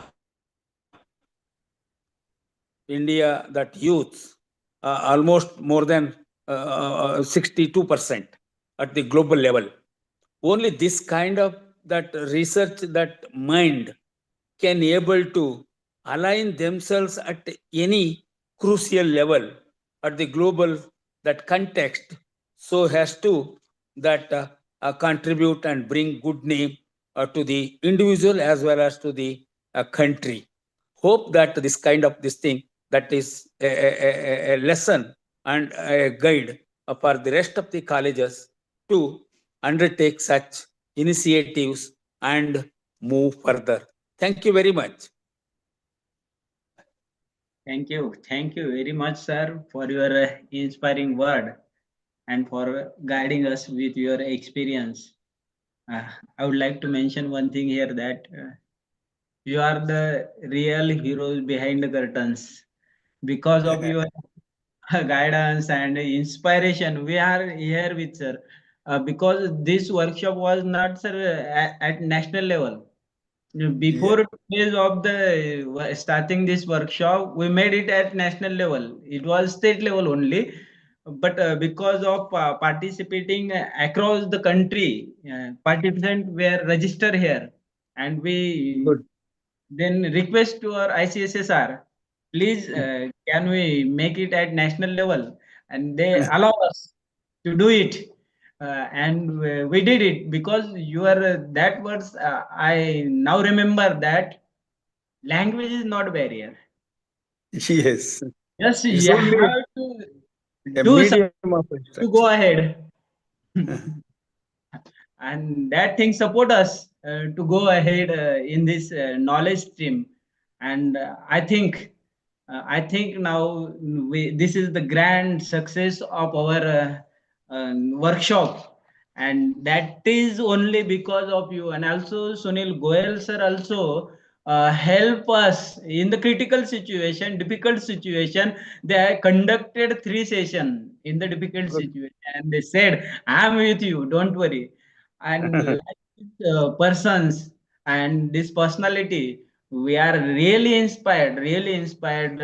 I don't have word to thank you for that. Really thank you for being with us. And Thank you, now, sir. and now, as to conclude this memorable session, I invite Professor U.L. Bankar to extend a vote of thanks for the session. Thank you. Over to you, Bankar sir. Thank you, Vaksar. Respected chairperson, distinguished chief guest, esteemed resource person, faculty member, participants, and everyone present here. Good afternoon, one and all. It is my privilege to propose the vote of thanks on this memorable occasion. As we conclude the 10 days online National Research Methodology Workshop organized by the Saraswati College of Social Work, Washington, with the generous funding support by the Indian Council of Social Sciences and Research. Thank you. First and foremost, I extend my heartfelt gratitude to our chairperson, Colonel Professor Dr. Y.S. Sidegowda sir, for his inspiring leadership and guidance throughout this workshop. Your valuable insights have motivated and enlightened us all. A special thanks to our chief guest, Professor Dr. Prashant Vige sir, Senate member, Sant Gadge Baba, Amravati University, Amravati, for guiding this occasion and sharing your thoughtful perspectives. Also, thanks to our Honorable Manoj Bhau Kothari, President of Sri Saraswati Pragat Vidya Prasarak Mandal, Washing, for unwavering support and encouragement. Also, I thankful to our principal, Dr. S.N. Shinde sir, and also thanks to A.N. Borupi sir, Vice Principal. Also, I thankful to Dr. Damdade sir, who guiding us and valuable contribution behind the curtain. Our deepest appreciation goes to the 16 eminent resource persons who shared their expertise and knowledge on various aspects of research methodology. Their sessions on topics such as the hypothesis formulation, plagiarism in research, data collection method, SPSS training, publication process, and field research were immensely beneficial and will undoubtedly leave a lasting impact of the participants. Also, thanks to our enthusiastic participants, faculty members, research scholars, and postgraduate students from across the India. Thank you for your active engagement, thoughtful questions, and genuine interest. Your participation has been the essence of this workshop. A big thankful to you, the management members, teaching and non-teaching staff, and research scholars of Sri Saraswati College of Social Work, Washington. Your behind the scenes hard work ensured that everything ran smoothly, whether on Zoom or YouTube. Lastly, we express our gratitude to ICSSR for their funding and support, which made this workshop possible. As we conclude this enriching journey, let us carry forward the knowledge we have gained and strive to make meaningful contribution to the world of research. Thank you once again, and we hope to see you in a future event. Thank you very much, all participants and all dignitaries. Over to you, Sir. Thank you. Thank you very much, sir. Again, thank you all of you and wishing you all the very best in your academic and research endeavors. Stay connected, keep exploring, and continue contributing to the world of research. With this permission of our chairperson, Dr. Sidegowda sir, I conclude the session here. Thank you. Thank you very much. Okay, sir. All the best. Thank you. Thank you, Thank you sir. very much, sir. Thank you sir sir meeting हे बंद करू. Thank you वाघ sir सर्वांचे आभार माना चला. Okay